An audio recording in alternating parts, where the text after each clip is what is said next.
Nabi Shallallahu Alaihi Wasallam sangat peduli dengan manusia. Itu sifat Allah kasih, sifat Nabi Shallallahu Alaihi Wasallam. Harisun alaikum, laqad ja'akum rasulun min anfusikum. Dalam riwayat min anfasikum. Nah, bisa dibaca dua cara, min anfusikum atau min anfasikum. Azizun alaihi ma'anittum. Azizun alaikum. Azizun alaihi ma'anittum. Sangat berat yang dialami Rasulullah itu merasa sangat berat apabila melihat kalian berat. Itu Rasul lebih berat lagi. Sayangnya Rasulullah kepada kita, Allah beritakan sifatnya dalam Al-Quran. Azizun alaihi ma'anittum. Harisun alaikum. Dan sangat peduli. Bil mu'minina raufur rahim. Kepada orang-orang beriman, raufur rahim. Dia itu sangat pengasih. Lagi penyayang. Subhanallah. Raufur rahim. Itu sifat daripada sifat Allah Subhanahu wa Ta'ala yang dinisbatkan kepada Nabi kita Sayyidina Muhammad Sallallahu Alaihi Wasallam. Orang-orang lemah kalau sudah lapor kepada Nabi Muhammad Sallallahu Alaihi Wasallam, Nabi langsung mengijabahnya, nggak peduli siapapun dia. Pernah ada budak sahaya. Budak sahaya disuruh oleh tuannya belanja sesuatu. Pergilah dia ke pasar. Ternyata di tengah jalan jatuh uangnya. Sampai di pasar dia cari-cari uang nggak ketemu. Menangis budak ini. Dia ketakutan. Nabi SAW keluar dari rumahnya membawa uang 8 dirham. Nabi mau belanja. Apa yang terjadi ya kawan? Di tengah jalan Nabi lihat ada budak sedang menangis. Nabi tanya, "Mayubkiki ya amatallah." Apa yang membuat engkau menangis wahai hamba Allah? Berkatalah budak perempuan tadi, "Ya Rasulullah, inna asyadi arsaluni li ashtariya syai'an fawaqa'at minni darahim." Ya Rasulullah, tuan-tuan saya ini sudah memerintahkan kepada saya untuk membeli sesuatu di pasar. Tapi ternyata uangnya jatuh ya Rasulullah. Nabi katakan, "Berapa uangmu yang jatuh?" 4 dirham. Nabi bawa 8. Nabi kasih 4. "Ayo belanjain." Masya Allah, senangnya budak ini. Dia pun pergi belanja. Nabi juga melanjutkan perjalanannya di pasar untuk membeli keperluan Nabi. Lalu Nabi beli kain. Ridanya untuk menutupi diri, biasanya kayak sorban begini yang tebal, bisa buat selimut. Begitu Nabi beli 4 dirham juga harganya. Ternyata Nabi di jalan pulang melihat ada seorang perempuan tua yang sedang kedinginan, tapi pakaiannya compang-camping, auratnya hampir kelihatan. Nabi kasihan, kain yang baru dibeli tadi, Nabi serahkan kepada orang tua tadi yang sedang kedinginan dan auratnya hampir kelihatan. Nabi balutin, Nabi kasih, silahkan pakai. Lalu Nabi jalan pulang. Begitu Nabi di jalan pulang, subhanallah, Nabi ketemu lagi dengan budak perempuan tadi. Lalu Nabi bertanya kepada budak perempuan yang pertama, "Lima lam tarji ya amat Allah." Kenapa kau belum juga kembali wahai hambanya Allah? Ini perempuan mengatakan, "Ya Rasulullah, qad ta'akhartu ala asyadi, khuftu ayyuzuni." Wahai Rasulullah, aku sudah telat untuk pulang ke rumah. Aku takut mereka aniaya saya. Makanya saya lagi cari cara. Bagaimana caranya aku bisa pulang dengan selamat. Subhanallah. Ternyata nggak tanggung-tanggung. Nabi Muhammad Sallallahu Alaihi Wasallam ajak perempuan, "Ayo saya antar engkau ke rumah." tuanmu. Dianterin seorang budak. Nabi Muhammad presiden. Bayangkan presiden umat Islam masih ngurusin budak satu orang. Yang urusannya urusan pribadi betul. Dianterin sama Nabi SAW. Begitu diantar, kemudian apa? Nabi Muhammad ketok pintu rumah. Nabi ketok, Nabi ucapkan Assalamualaikum. Nggak ada yang jawab salam. Nabi ketok lagi Assalamualaikum. Nggak ada yang jawab salam. Yang ketiga Nabi ketok Assalamualaikum. Baru ada yang mengucapkan Waalaikumsalam warahmatullahi wabarakatuh.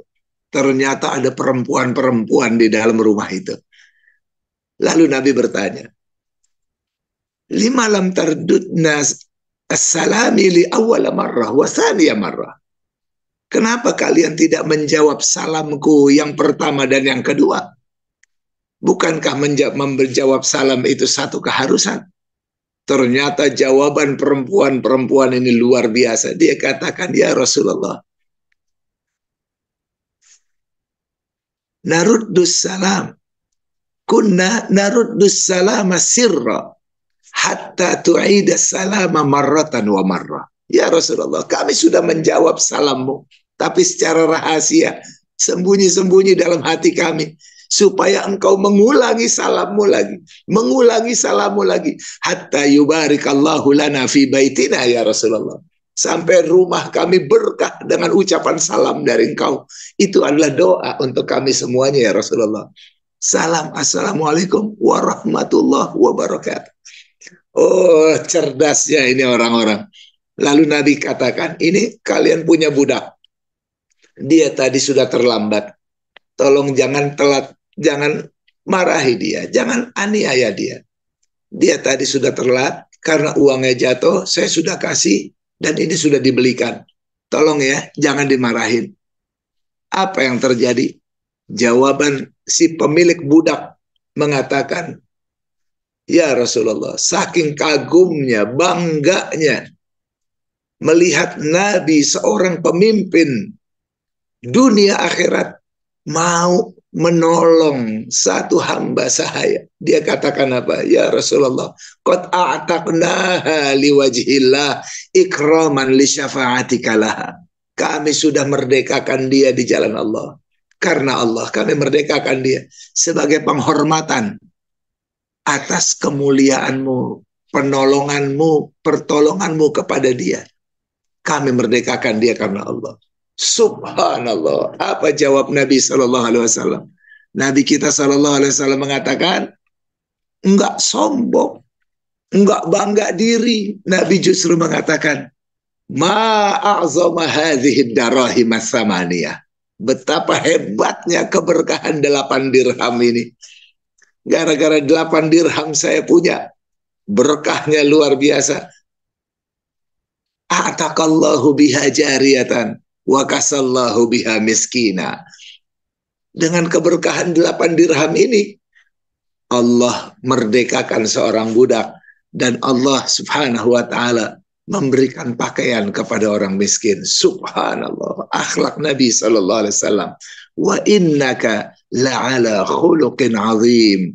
Engkau adalah Nabi SAW benar-benar di atas akhlak yang tinggi. Jadi akhlak Nabi begitu tinggi luar biasa. Bukan cuman yang suasana ringan. Suasana berat juga begitu. Karena Nabi itu rahmatullah. Bayangkan ketika Nabi kita Sayyidina Muhammad SAW sedang ingin hijrah ke Taif. Di Mekah sudah berat. Berat sekali. Udah nggak ada orang terima jalan dakwah Nabi di Mekah. Akhirnya Nabi ingin punya tempat medan yang baru. Tapi kalau di Madinah, kejauhan. Nabi itu sangat cinta dengan Mekah. Di Madinah, orang buka pintu. Akhirnya Nabi cari alternatif yang terdekat.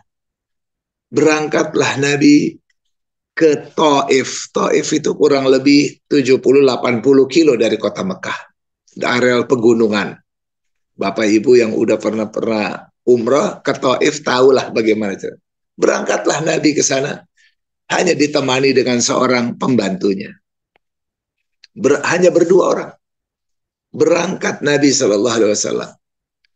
Sampai di sana ditolak. Fitnah udah lebih dulu maju. Dikatakan engkau ini pendusta. Engkau ini orang gila. Engkau ini dukun. Engkau ini ahli mantra-mantra. Keluar engkau, nggak boleh di kampung kami. Nggak boleh di kota kami. Subhanallah. Akhirnya nggak cukup cuman dihina dan diusir. Ternyata juga dilempari batu. Anak-anak dikumpulkan, lempari batu. Nabi kita dilempari batu. Luar biasa. Berdarah-darah Nabi Shallallahu Alaihi Wasallam. Tapi setelah berdarah-darah, Nabi Shallallahu Alaihi Wasallam didatangi oleh malaikat Jibril, tuannya para malaikat. Dan dengan membawa penjaga gunung Taif. Malaikat penjaga gunung Taif dibawa. Anak buahnya malaikat Jibril. Lalu dikatakan, ya Rasulullah, apa engkau mau? Tinggal perintah saja. Ini malaikat penjaga gunung Taif. Tinggal perintah. Apakah mau engkau perintahkan supaya dua gunung ini dihimpitkan? Sehingga penduduk Taif itu langsung terkubur. Atau dibalikkan. Atau diapakan, saya perintah. Jawab Nabi SAW luar biasa. Nabi katakan, la ya Jibril. Tidak ya Jibril, jangan. Bal arju minallah an yakhruju min aslabihim man yu'minu billah wal yaumil akhir. Bahkan saya berdoa kepada Allah agar keluar dari keturunan mereka-mereka itu yang mengusir saya tadi, yang melempari batu saya tadi sampai berdarah-darah. Mereka keluar keturunannya nanti yang beriman kepada Allah dan hari akhir. Subhanallah. Itu rahmah. Karena Nabi tahu betapa dahsyatnya orang masuk neraka. Berapa dahsyatnya orang itu disiksa secara abadi. La haula wa la quwata illa billah. Nabi lebih baik menderita, mengemban pikul beban daripada harus melihat manusia berada dalam siksa